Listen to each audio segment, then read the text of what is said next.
Hello everyone, welcome back to our YouTube channel. In today's video, we'll discuss what is equity trading. So guys, आप लोगों ने जैसे सबसे पहले अगर मैं आप लोगों को एग्जांपल दूं इक्विटी ट्रेडिंग, सो आप लोगों ने देखा होगा जब आप लोग डीमैट अकाउंट खोलते हैं, सो आपका सबसे पहले एक चेक बॉक्स आता है. चेक बॉक्स में आपको टिक करना पड़ता है कि आपको कौन कौन से सेगमेंट आप लोगों को ओपन करने हैं, राइट. जब आप ट्रेडिंग एंड डीमैट अकाउंट खोलते हैं, जबकि मैं बात कर रहा हूँ, सो उसमें सबसे पहले आप लोगों का इक्विटी ट्रेडिंग आपका ऑलरेडी टिक्ड होता है, उसको आप लोग चेंज नहीं कर सकते. एंड जो हमारा कमोडिटी सेक्शन है, करेंसी है एंड एफएनओ है, वो आप लोगों को ओपन करवाना पड़ता है अपने स्पेसिफिक ब्रोकर जिसके साथ आप अपना डीमैट अकाउंट खोल रहे हैं. सो इक्विटी ट्रेडिंग ऑलरेडी है. सो इसका क्या मतलब है? सो इक्विटी ट्रेडिंग की अगर मैं बात करूँ, इक्विटी मान लीजिए जैसे कोई कंपनी है, राइट. कंपनी अगर अपना पैसा किसी आउटसाइडर किसी बैंक से उठाएगी for the expansion of business, वो अगर अपना पैसा किसी बैंक से उठाएगी देन उसको एक लोन लेना पड़ेगा एंड उस लोन पे उसको एक इंटरेस्ट मंथली या ईयरली बेसिस पे उसको पे करना पड़ेगा. लेकिन जब इक्विटी की बात आती है, इक्विटी मतलब अपने शेयर्स इशू करना, बीट वो पब्लिक को इशू कर दे. अगर पब्लिक को इशू कर रही है तो उसको अपनी हिस्सेदारी देनी पड़ती है कंपनी में, या कोई इन्वेस्टर है, कोई एंजल इन्वेस्टर है, या अगर हम लोग बात करें थोड़ा स्टार्टअप इकोसिस्टम में, अगर उसमें हमें पता चलता है कि जो इन्वेस्टर्स होते हैं वो एक पहले एंजल इन्वेस्टर्स होते हैं, फिर उसके बाद फंडिंग राउंड्स होते हैं, माइक्रो वीसीज होती हैं, वीसीज होती है, प्राइवेट इक्विटी होती है, सीरीज़ होती है, ABC राउंड है and XYZ. This stuff goes on in startup ecosystem. So उसमें वो अपनी इक्विटी डाइल्यूट करते जाते हैं, बीट को फाउंडर्स या कोई एग्जिस्टिंग एंजल इन्वेस्टर था, उसको एग्जिट लेना है तो वो अपना जो शेयर्स है वो किसी और बंदे को, किसी और इन्वेस्टर को, किसी माइक्रो वीसी प्राइवेट इक्विटी को दे देगा, राइट. सो ये इक्विटी शिफ्ट होती रहती है एंड डाइल्यूशन भी होता है, काफ़ी सारी चीज़ें हैं इक्विटी के अंदर. सो आप लोगों ने सबसे पहले देखा होगा कि वो इक्विटी सेगमेंट ऑलरेडी क्यों आता है. तो अगर हम उसकी बात करें, अगर आप लोग डीमैट अकाउंट खोलने जा रहे हैं, डीमैट के लिए there is difference between demat and trading account. So trading account आप लोगों को चाहिए आपको फ्यूचर एंड ऑप्शन में ट्रेड करने के लिए, राइट. एंड जो आपका डीमैट अकाउंट है, डीमैट आपको क्यों चाहिए? डीमैट आपको चाहिए अपने शेयर्स को होल्ड करने के लिए, राइट. शेयर्स ये आपका CDSL, NSDL इसके साथ आपके लिंक होते हैं, राइट. ट्रेडिंग आपका जैसे जो आपका फंड होता है, आपका जो बैलेंस होता है, आपको एफएनओ सेगमेंट में करना है, करेंसी करना है, कमोडिटी करना है, तो ये आपके ब्रोकर के पास होता है ये fund, right. And these shares जो आप डीमैट अकाउंट खोलते हैं, ये जो शेयर्स हैं ये हमारे NSDL and CDSL and NSDL के पास चले जाते हैं, ये आपके सिक्योर हो जाते हैं. ये इन शेयर्स को ब्रोकर यूज़ नहीं करता एंड ब्रोकर के पास कोई एक्सेस नहीं होता इन शेयर्स का. ये गवर्नमेंट की जो ओन्ड हैं उन कंपनीज़ के पास चले जाते हैं, that are CDSL and NSDL. So CDSL की अगर बात करें, central depository security limit, and NSDL की बात करें तो national security depository limited, right. This is the full form. ये नेशनल एंड सेंट्रल दोनों सरकारी हैं एंड आप जो भी शेयर्स लेते हैं वो इनके पास चले जाते हैं ना. Now coming to the equity trading. अब इक्विटी ट्रेडिंग का वो ऑलरेडी टिक क्यों आता है? क्योंकि डीमैट और अगर आप ट्रेडिंग अकाउंट खुलवा रहे हैं, सो सोल पर्पस उनका इक्विटी के लिए ही होता है. इस वजह से आप अपना टिक उनमें ऑलरेडी देखते हैं. अगर आप डीमैट अकाउंट खुलवाना चाहते हैं और आप इक्विटी में इन्वेस्ट ही नहीं करना चाहते, तो आप डीमैट किस लिए यूज़ करें? डीमैट क्यों खुलवा रहे हैं, right. So that is why जब आप डीमैट खुलवाते हैं आपका ऑलरेडी इक्विटी वाला सेक्शन टिक आता है. एंड जो ट्रेडिंग अकाउंट जो खुलता है वो आप अपना मर्जी का चूज़ कर सकते हैं. आपको करेंसी करना है, कमोडिटीज़ करना है, या एफएनओ इंडेक्स जो हमारे इंडाइसिस हैं उनमें एफएनओ करना है, नहीं वो चीज़ें आप लोग चूज़ कर सकते हैं अपने उससे. सो आप अगर डीमैट खुलवा रहे हैं उसमें आपका जो इक्विटी सेक्शन है, जो चेक बॉक्स है, वो ऑलरेडी टिक्ड ही आएगा, right. So this is the sole purpose of demat account की होल्डिंग इक्विटी. अब हम लोग बात करते हैं इक्विटी ट्रेडिंग की.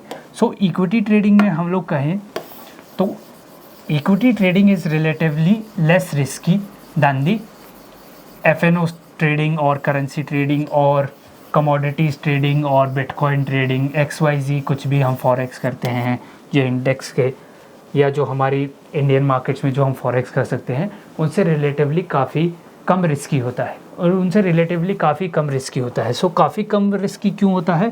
क्योंकि एक तो सबसे पहले पॉइंट, इक्विटी ट्रेडिंग में आप शेयर्स को होल्ड कर सकते हैं, लाइफ टाइम तक, राइट। आपका लाइफ टाइम तक आप होल्ड कर सकते हैं, आपके डीमैट अकाउंट में जो चला जाएगा एंड आप उनको लाइफ टाइम तक होल्ड कर सकते हैं, जब तक कि आपके जो कंपनी है, जो आपने शेयर्स ले रखे हैं जिस कंपनी के, वो डिलिस्ट ना हो, तब तक वो शेयर्स आपके डीमैट में रहेंगे, राइट।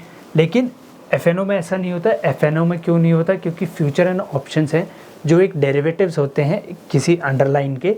लेट्स सपोज एक आपने स्टॉक लिया, उसके भी एक अंडरलाइन, वो एक अंडरलाइन कंसिडर होता है एंड उसके डेरिवेटिव्स होते हैं futures and options.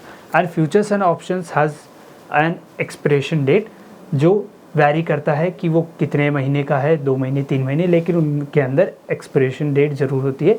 Expiration date से मेरा क्या मतलब है कि वो उनको एक्सपायर होना ही होना है। आप लोगों ने देखा होगा जैसे हमारी जो निफ्टी है उसकी एक्सपायरी हमारी थर्सडे को है, बैंक निफ्टी की एक्सपायरी वेडनेसडे को है, सेंसेक्स की एक्सपायरी हमारी फ्राइडे को है एंड और भी है हमारे पास। सो एक्सपिरेशन डेट होती है। एक्सपिरेशन डेट अब चली गई हमारे एफएनओ की, तो उस दिन उसको एक्सपायर होना ही होना है, उस दिन उसको डेफिनेटली एक्सपायर होना ही है।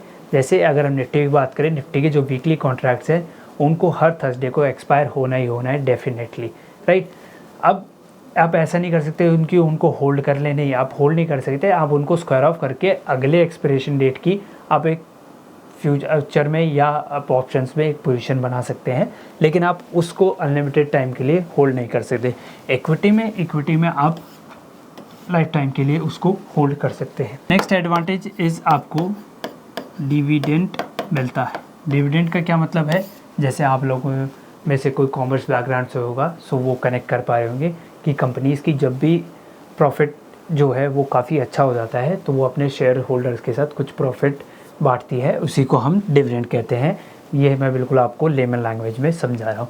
डिविडेंड बांटते हैं एंड उसी को, जैसे आप शेयर होल्डर हैं तो आपको शेयर के हिसाब से, पर शेयर के हिसाब से आपको परसेंटेज वाइज डिविडेंड मिलता है, राइट। डिविडेंड आपको पर शेयर वाइज, पर शेयर आपको मिलता है, राइट।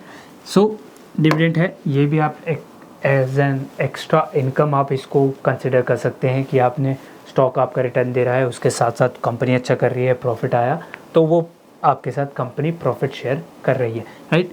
एंड अनदर एडवांटेज, इसके अंदर आपको bonus, right, bonus, stock split, buyback, ये सारी चीज़ें, प्लस आपको voting rights, okay. Voting rights जैसे आप लोगों ने एनुअल जनरल मीटिंग जो होती है, एजीएम होती है, अगर आप किसी शेयर को होल्ड करते हैं एंड उसकी एनुअल जर्नल मीटिंग होने वाली है तो आपको डेफिनेटली आपके मेल पे आ जाएगा कि this company is organising AGM on this date. आप लोगों को if you want to attend you can, right. So ये सारी चीज़ें भी आप लोगों को मिलती हैं। सो बोनस का क्या है कि अगर बोनस को मैं आप लोगों को समझाऊं कि आपने एक स्टॉक ले रखा था तो उसको बोनस अगर इशू करती है तो आपको एक और स्टॉक मिल जाएगा। स्टॉक स्प्लिट, अगर मान लीजिए स्टॉक थोड़ा महंगा था, लेट्स सपोज एमआरएफ का शेयर है, एमआरएफ का शेयर इज़ करंटली 1 लाख, सो हर कोई उसको अफोर्ड नहीं कर सकता। सो उसका अगर स्टॉक स्प्लिट आएगा 1:10 का आएगा, सो 10 पार्ट्स में डिवाइड हो जाएगा, 10,000 रुपीज़ उसका प्राइस हो जाएगा ना। आपके पास पहले एक शेयर था 1 लाख रुपीज़ के भाव पे, सो अब आपके पास 10 शेयर्स हो जाएंगे 10,000 रुपीज़ के बाइंग प्राइस पे या एवरेज प्राइस पे, जो भी आपका होल्डिंग प्राइस है, राइट। एंड बायबैक जैसे कंपनीज जनरली जो हैं, जो करंट LTP होता है, LTP stands for last traded price या current market price, CMP current market price. So इससे 10 इवन 5%, 6%, 10% ऊपर भी वो बायबैक इशू करती हैं। बायबैक में आप लोग, जैसे आप अगर किसी शेयर के होल्डर हैं तो आप लोगों को दिख जाएगा अपने डीमैट अकाउंट में कि this company is organising a buyback. अगर आप लोगों को उसके अंदर अपने शेयर्स को बेचना है then you are open to sell, right. लेकिन उसमें कुछ लिमिट सेट होती है। अगर आपके पास लेट्स सपोज 100 शेयर्स हैं सो आप सिर्फ एक शेयर के लिए बाय बैक के लिए अप्लाई कर सकते हैं। ऐसी बहुत सारी कंपनीज़ की पॉलिसी होती है कि वो 1 शेयर करे, 2 शेयर करे, 5 शेयर करे, 10 शेयर करे, depends upon the company, right. And voting rights जैसे AGM है, एनुअल जनरल मीटिंग में आप जा रहे हैं, कंपनी कुछ लाने वाली है, कुछ नया, कुछ बिजनेस में एक्सपेंशन या कुछ मॉडिफिकेशन, कुछ प्रोडक्ट्स लाने वाली है, कुछ लाने वाली है, तो डेफिनेटली वो अपने शेयर होल्डर से, जो मेजर शेयर होल्डर्स हैं उनसे पूछती है, उनकी जो राय होती है उनको डेफिनेटली कंसिडर करती है, उनके व्यूज़ एंड उनके जो एनुअल जनरल मीटिंग में जो उनके इन्वेस्टर्स होते हैं बड़े बड़े, दे आर एक्सपीरियंस्ड पीपल, सो वो उनसे एक बार ज़रूर ये चीज़ें डिस्कस करती है कि हमें लाना चाहिए या नहीं लाना चाहिए। एंड वो AGM में सारी चीज़ें करती हैं कि वो इनका 1 साल का क्या क्या प्लान है, तो आप उसके अंदर जाके आप लोग वोट भी कर सकते हैं, फॉर और अगेंस्ट में, वो भी आप लोग कर सकते हैं एनुअल जनरल मीटिंग में जाके, right. These are the benefits of equity trading. And अगर और हम लोग बात करें कि equity trading, so equity trading is relatively less risky क्यों है? क्योंकि होल्डिंग पीरियड आप लोगों को मिल जाता है, आपको एक्सपायर नहीं करना पड़ता, एंड इसमें लेवरेज नहीं है। ऑप्शंस जैसे आप लोगों ने देखा, फ्यूचर एंड ऑप्शंस जो हमारे डेरिवेटिव सेगमेंट है वो काफ़ी लेवरेज्ड है, एंड लेवरेज्ड में आपको, अगर आप अपनी पोजीशन साइजिंग मेंटेन नहीं करते तो आपको काफ़ी हैवी लॉसेस होने के चांसेस हैं। इसके अंदर आप लोगों को ऐसा कुछ नहीं है, आप इसके अंदर होल्ड के, आपके पास जितना पैसा है, जितना कंपनी का शेयर है, आपको फुल मार्जिन उसको देना पड़ेगा। MTF फैसिलिटीज़ हैं वो डिफरेंट चीज़ है, हम लोग उसके बारे में भी नेक्स्ट वीडियो में डिस्कस करेंगे, what is MTF in equity trading, right. अब अगर हम उसको छोड़ दें, सो जैसे लेवरेज गेम है, लेवरेज गेम में आप लोगों को ज़्यादा चांसेस है कि आप लॉस कर सकते हैं, राइट, क्योंकि आप ऑलरेडी 5 to 10x लेवरेज के साथ चल रहे हैं, जिसमें आप लोगों को दिक्कत आ सकती है। अगर आप उनको भी टाइमली एग्जिट नहीं करते हैं तो आप उनको डिलीवरी लेनी पड़ेगी एंड देनी पड़ेगी। These were the steps. या आपको क्लियरिंग कॉर्पोरेशन की वजह से कुछ इशू आ सकता है, कुछ पेनल्टी लग सकती है हमारे सेबी की तरफ से या NSE की तरफ से। There are n number of things जो आप लोगों को पहले कंसिडर करनी पड़ती है FNO में, जो आप ट्रेड करते हैं या कमोडिटीज़ में करते हैं, करेंसी में करते हैं। पर equity trading is relatively less risky, and जो आपकी जो वेल्थ जनरेशन है वो हमेशा इक्विटी ट्रेडिंग से ही होती है। This is the major point. Wealth generation, आप किसी कंपनी पे अगर आप काफ़ी बुलिश हैं कि इसका बिज़नेस अच्छा है तो आप उनके शेयर्स को होल्ड करिए, आप शेयर होल्डर बन जाएंगे, अच्छे खासा उसमें स्टेक ले लीजिए, शेयर कर लीजिए, and eventually over a period of 10 to 15 years और 20 ईयर्स आपको वो डेफिनेटली वेल्थ बना के देगा ही देगा, राइट।